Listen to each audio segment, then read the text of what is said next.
नमस्कार, अपना बिहार देख रहे हैं आप। मैं हूं आपके साथ सिरांधा शेखर। सबसे पहले बात बक्सर की खबर की, जहां सोशल मीडिया पर सदर अस्पताल की एक तस्वीर वायरल हो रही है। तस्वीर में साफ दिख रहा है कि एक मां नवजात को स्टील के ट्रे में लेकर अस्पताल जा रही है। महिला के साथ उसका पति भी है, जिसके कंधे पर ऑक्सीजन का सिलेंडर है। इस तस्वीर को दिखाते हुए बिहार के स्वास्थ्य व्यवस्था पर सवाल उठाए जा रहे हैं। इस मामले पर बक्सर के सिविल सर्जन ने सफाई दी है। उनका कहना है कि बक्सर के चौसा में एक प्राइवेट क्लिनिक है, जहां महिला ने बच्चे को जन्म दिया था। अस्पताल में जन्म देने के बाद जब बच्चे की तबीयत बिगड़ी तो प्राइवेट अस्पताल के डॉक्टर ने उसे सदर अस्पताल रेफर कर दिया। सिविल सर्जन का कहना है कि ट्रे और सिलेंडर सदर अस्पताल का नहीं है। गंभीर स्थिति में अस्पताल आने की वजह से नवजात की इलाज के दौरान मौत हो गई।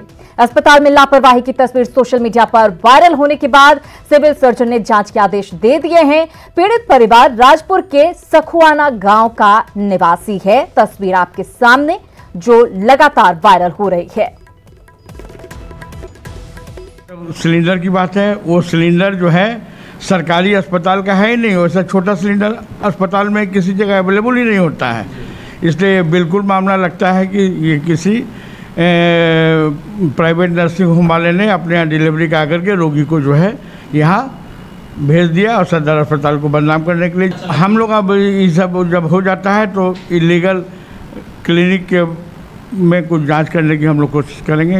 इलीगल क्लिनिक को बंद कराने का उपाय करेंगे। तो नवजात की जान चली गई है। इस मामले पर सफाई दी जा रही है सिविल सर्जन की तरफ से। मामले में लाख सफाई प्रबंधन की तरफ से दिया जाए, लेकिन सवाल तो उठ ही रहे हैं। और सवाल ये कि तस्वीर वायरल होने के बाद आखिर जांच का भरोसा क्यों दिया जा रहा है? आखिर क्या जो नवजात की मौत हुई है उसके लिए जिम्मेदार किसको ठहराया जाएगा? नवजात की मौत के जिम्मेदार लोगों पर क्या उचित कार्रवाई होगी? और सवाल ये भी कि आम लोगों को आखिर कब बेहतर सुविधाएं, स्वास्थ्य सुविधाएं मुहैया हो सकेंगी, कब ऐसा होगा? ऐसी खबर सुनने को नहीं आएगी। नवजात की मौत हो रही है, कभी मां की मौत हो जाती है। पुष्पराज बक्सर संवाददाता हमारे साथ जुड़े हुए हैं। पुष्पराज, ऐसी तस्वीरें जाहिर तौर पर बहुत परेशान करने वाली हैं। जिस तरह से एक स्टील के ट्रे में मां नवजात को लेकर जा रही है, मामले पर सफाई जरूर दी जा रही है, लेकिन सवाल स्वास्थ्य सिस्टम पर उठ रहे हैं। निश्चित रूप पर से ये पूरा जो मामला जब से सामने आया है, आपको बता कि बक्सर जिला प्रशासन के आला अधिकारी बक्सर डीएम अमन समीर ने भी काफी मामले को गंभीरता से लिया और उन्होंने तत्काल बक्सर के सिविल सर्जन को निर्देश दिया है कि इस बच्चे की डिलीवरी चौसा में कहाँ हुई है, किस अस्पताल में इसकी डिलीवरी हुई है, उस पर कार्रवाई करने के लिए। क्योंकि आपको बता दें कि जब बच्चा बक्सर सदर अस्पताल में आया तो काफी क्रिटिकल कंडीशन में था और बक्सर सिविल सर्जन का कहना है कि उस समय तैनात डॉक्टर गुप्ता थे जिन्होंने बच्चे को देखा। जिसके बाद इसे एसएनसीयू जो डिपार्टमेंट होता है बच्चों का, वहां इसे एडमिट किया गया और बच्चे की मौत वहां इलाज के क्रम में हुई है। तो निश्चित रूप से ये बहुत बड़ा मामला है बक्सर स्वास्थ्य विभाग के लिए और इस पूरे मामले पर बक्सर सिविल सर्जन ने आज अपनी प्रतिक्रिया दी है। उनका कहना है बिल्कुल जांच की बात अब कही जा रही है इस पूरे मामले में। पुष्पराज, धन्यवाद इस जानकारी के लिए। लेकिन सवाल यही है कि आखिर मौत के बाद हर बार जांच क्यों की जाती है? इस नवजात की मौत का जिम्मेदार आखिर कौन है और क्या वाकई उस पर कार्रवाई हो पाएगी?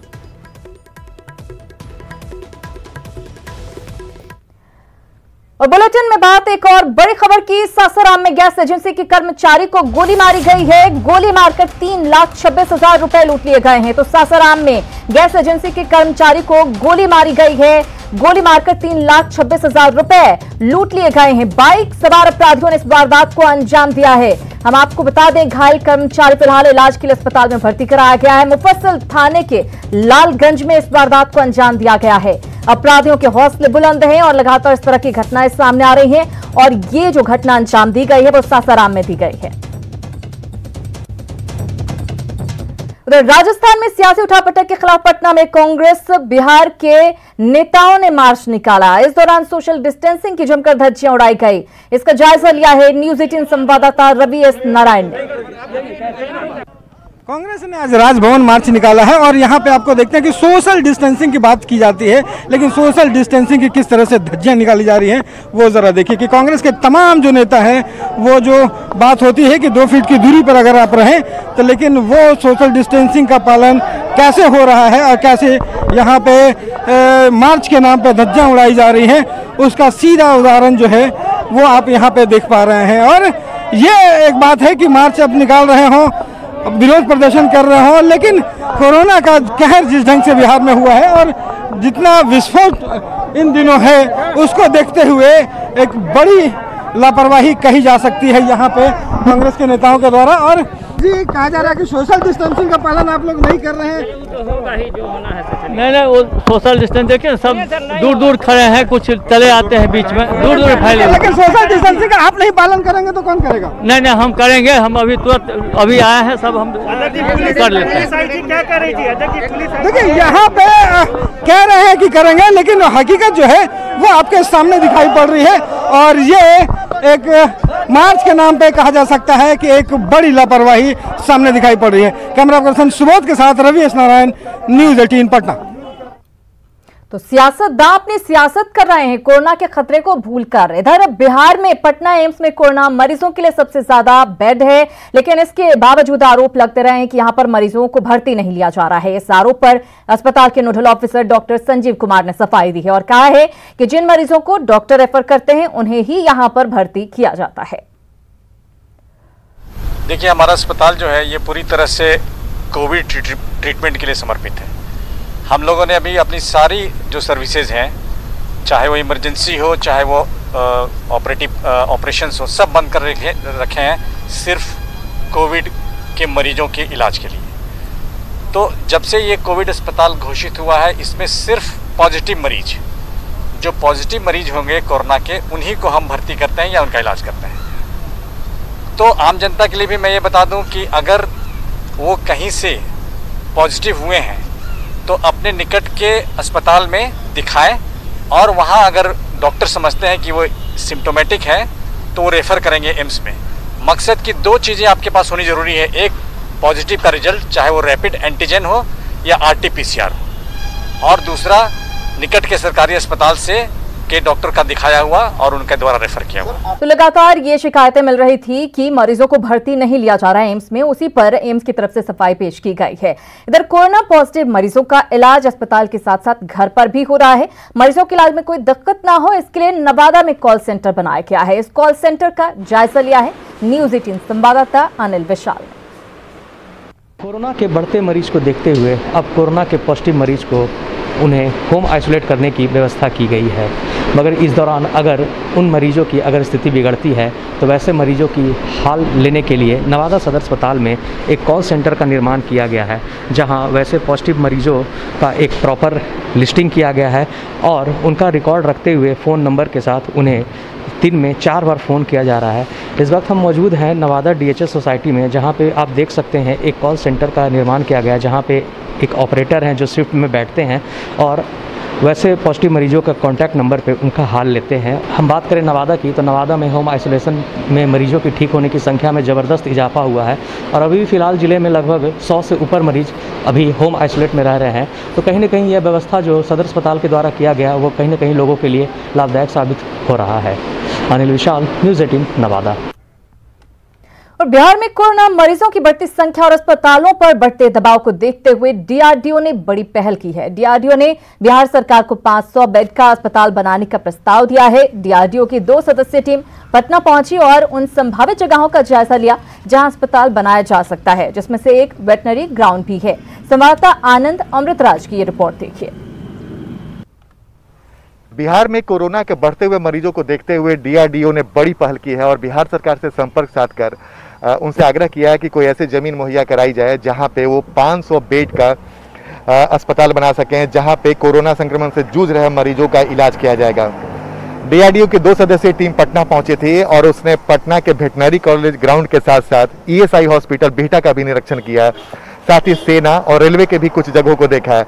लेकिन सूत्र बताते हैं कि DRDO की टीम को पटना का वेटनरी कॉलेज ग्राउंड और ESI हॉस्पिटल बिहटा पसंद आया है, जिसकी रिपोर्ट वो उच्च स्तरीय अधिकारियों को देंगे और उम्मीद जताई जा रही है कि बहुत जल्द इसका फैसला हो जाएगा कि DRDO पटना में किस जगह पे हॉस्पिटल बनाएगी जहां पे ऑक्सीजन सहित वो तमाम संसाधन मौजूद रहेंगे जो कोरोना संक्रमण से जूझ रहे मरीजों के लिए ज़रूरत है। तो जाहिर सी बात है DRDO ने बड़ी पहल की है और उम्मीद जताई जा रही है कि बहुत जल्द स्थल का चयन हो जाएगा और 500 बेड का अस्पताल बनेगा जहां पे कोरोना संक्रमण से जूझ रहे मरीजों का इलाज हो सके। आनंद मित्राज, न्यूज़ 18 नेटवर्क, पटना। इधर NMCH के नए अधीक्षक विनोद सिंह का कहना है कि अस्पताल में व्यवस्था की कमी है। उन्होंने बताया कि 3 स्टाफ और 3 मॉर्चरी वैन के कारण शव के अंतिम संस्कार में समय लग रहा है। एक दिन में 3 से ज्यादा कोरोना पॉजिटिव मरीजों की मौत के बाद उनके अंतिम संस्कार में समय लग रहा है। विनोद सिंह जी, काटो कताज है। हाँ, अभी चुनौतियां बहुत है, मतलब जो मरीजों की संख्या है वो काफ़ी है।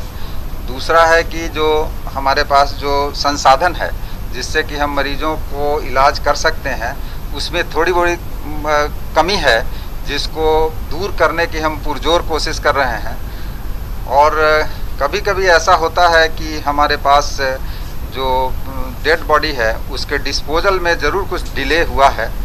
उसके लिए हम लोग खुद शर्मिंदा महसूस करते हैं कि वो क्यों डिले हुआ, लेकिन उसके पीछे जो उसका बेसिक रीज़न है कि जो लोग सैनिटाइज करते हैं डेड बॉडी को, जो उसको डिस्पोज ऑफ करते हैं, उनकी संख्या बहुत कम है। एक शिफ्ट में कम से कम 3 वर्किंग आदमी चाहिए, क्योंकि जो डेड बॉडी का जो वेट होता है वो 70, 80 और 100 किलो का होता है। तो एक आदमी जो है उस पॉलीथीन को, कंटेनर को पकड़ता है, 2 आदमी बड़ी मुश्किल से उसको अंदर ठेलता है। और फिर जो हमारे पास जो मॉर्चुरी वैन है उसकी भी संख्या मात्र 3 है।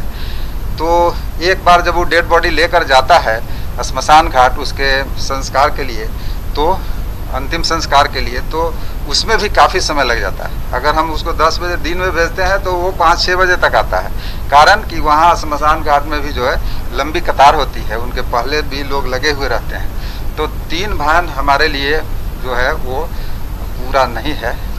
जैसे कल तो नहीं, परसों 24 घंटे में 10 डेथ हुआ था लगभग, और 10 डेथ को 3 वैन से उसको डिस्पोज ऑफ करना बहुत ही डिफिकल्ट है। तो NMCH में व्यवस्था में खामियां है, ये बात अब अधीक्षक ने भी स्वीकार कर ली है। चलिए अब बड़ी खबर की बात करते हैं। बुलेटिन में मोतिहारी से बड़ी खबर। मोतिहारी में डूबने से 2 लोगों की मौत हो गई है। 2 लोग दरअसल डूबने से यहां पर उनकी मौत हुई है। दाह संस्कार में ये दोनों युवक गए थे। स्नान करने के दौरान ये हादसा हुआ है। गोताखोरों ने दोनों युवकों के शवों को बाहर निकाल लिया है। चकिया के बांसघाट बाजार की एक घटना है। बड़ी खबर मोतिहारी से आपको दे रहे हैं, जहां पर दाह संस्कार में शामिल होने गए 2 युवक की जान चली गई है। डूबने की वजह से स्नान करने के दौरान इन दोनों की जान गई है।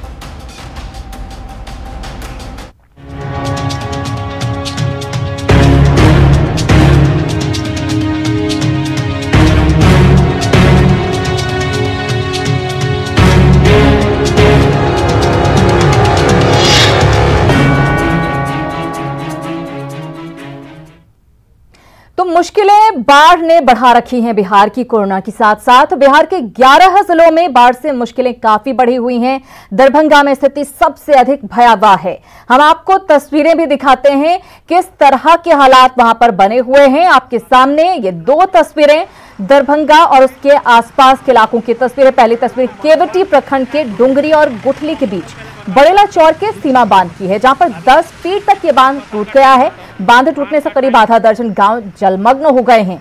वहीं दूसरी तस्वीर आपके सामने दरभंगा को मधुबनी से जोड़ने वाले NH 105 की तस्वीर है, जहां पानी सड़क के आर पार हो रहा है। पानी की खतरनाक धार के बीच लोग आने जाने के लिए विवश नजर आ रहे हैं। हम दरभंगा से मधुबनी को जोड़ने वाले नेशनल हाईवे 105 पर खड़े हैं और 105 की तस्वीर है नेशनल हाईवे की। किस कदर यहाँ पर बाढ़ का पानी, बागमती नदी का ये पानी है और करंट किस कदर है ये देखिए। यहाँ चलने में मैं असहजता महसूस कर रहा हूँ, लेकिन इसके बावजूद लोग जो है वो आ रहे हैं जा रहे हैं इसी बाढ़ के पानी में।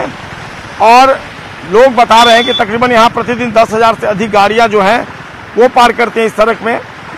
फिलहाल दरभंगा में बाढ़ की विभीषिका लगातार बढ़ती ही जा रही है। लोग परेशान हैं और पानी के करंट के बीच देखिए, ये जो नेशनल हाईवे है दोनों तरफ से सड़क के एक तरफ से पानी जो है वो आ रहा है। पानी का करंट किस कदर है वो आप तस्वीरों में देखकर इसका अंदाज़ा लगा सकते हैं कि किस कदर पानी का करंट है। हालांकि गाड़ियां जो है वो आ रही हैं यहाँ पर, परेशानी अपनी जगह है, लेकिन लोगों का काम भी महत्वपूर्ण है, लिहाजा लोग इसी बाढ़ के पानी में आ रहे हैं जा रहे हैं।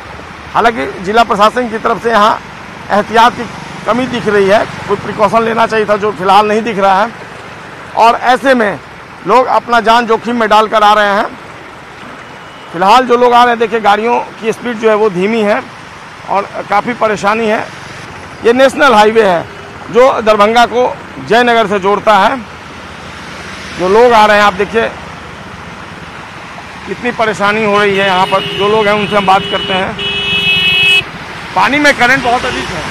पानी का करंट बहुत अधिक है। हाँ बहुत है, परेशानी हो रही गाड़ी चलाने में बहुत ज़्यादा। तो अभी ऑफिस जाने में दिक्कत हो रहा है, हम लोग बैंक के स्टाफ है, अभी जाने में दिक्कत इतनी हो रही कि पूछिए मत। नहीं लगता नहीं है कि आप अपना लाइफ जो है रिस्क पे डाल रहे हैं? अब क्या करें, नौकरी भी तो करना है ना, बाल बच्चे को भी तो देखना है ना।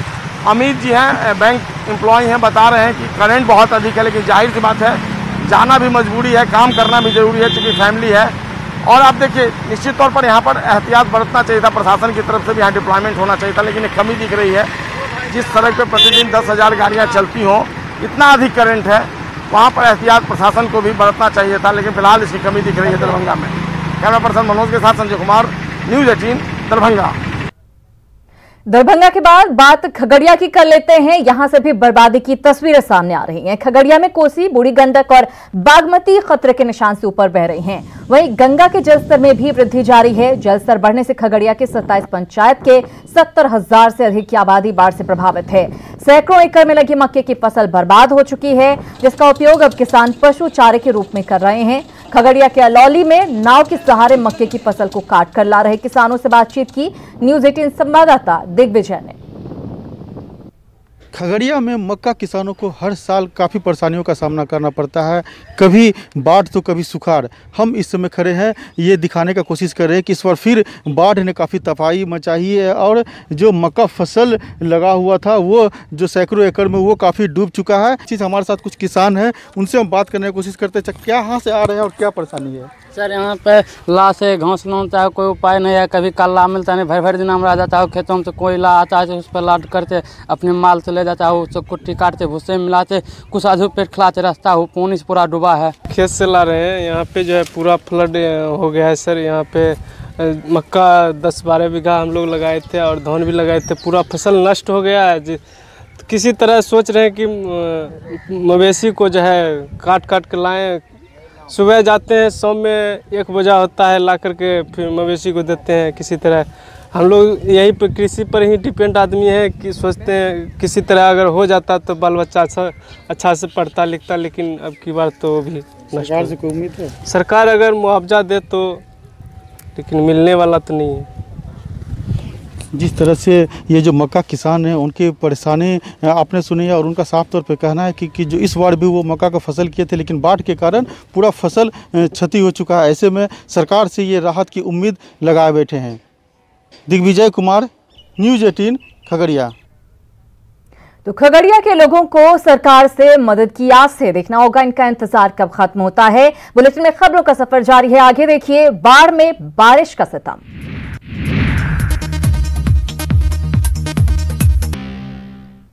अपना बिहार देख रहे हैं आप। बाढ़ के बीच मौसम विभाग के अलर्ट ने मुश्किलें बढ़ा दी हैं। एक साथ कई जिलों के लिए अलर्ट जारी किया गया है मौसम विभाग की तरफ से। दोपहर 3 बजे वज्रपात और बारिश की संभावना जताई गई है। पश्चिम चंपारण, पूर्वी चंपारण के लिए अलर्ट जारी किया गया है। इसके साथ ही गोपालगंज, औरंगाबाद, रोहतास के लिए भी अलर्ट मौसम विभाग ने जारी किया है। जहानाबाद, लखीसराय के लिए भी अलर्ट है। पटना, सीतामढ़ी, सीवान और सारण में भी अलर्ट जारी किया गया है। यहां पर वज्रपात और बारिश हो सकती है। तो अलर्ट के बीच पश्चिम चंपारण के बेतिया में तेज हवा के साथ मूसलाधार बारिश होनी शुरू भी हो गई है। आंधी के साथ हो रही तेज बारिश ने मौसम का मिजाज यहां पर बदल दिया है। हालांकि लगातार हो रही बारिश की वजह से लोगों के अंदर डर भी है। तो बेतिया में बारिश की शुरुआत हो चुकी है, तेज हवा के साथ यहां पर बारिश हो रही है।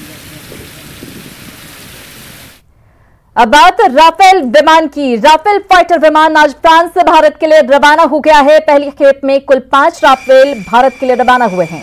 ये विमान 29 जुलाई को अंबाला में एयरफोर्स में शामिल किए जाएंगे। ये भारतीय राफेल विमान फ्रांस के अबुधाबी स्थित अल धाफरा स्थित हवाई ठिकाने पर उतरेंगे। करीब 10 घंटे की इस यात्रा के दौरान हवा में तेल भरने के लिए 2 विमान उनके साथ रहेंगे। विमान रात भर रुकने के बाद फिर भारत के लिए रवाना होंगे। भारत में पहुंचने के बाद ये विमान अंबाला एयरफोर्स स्टेशन पहुंचेंगे।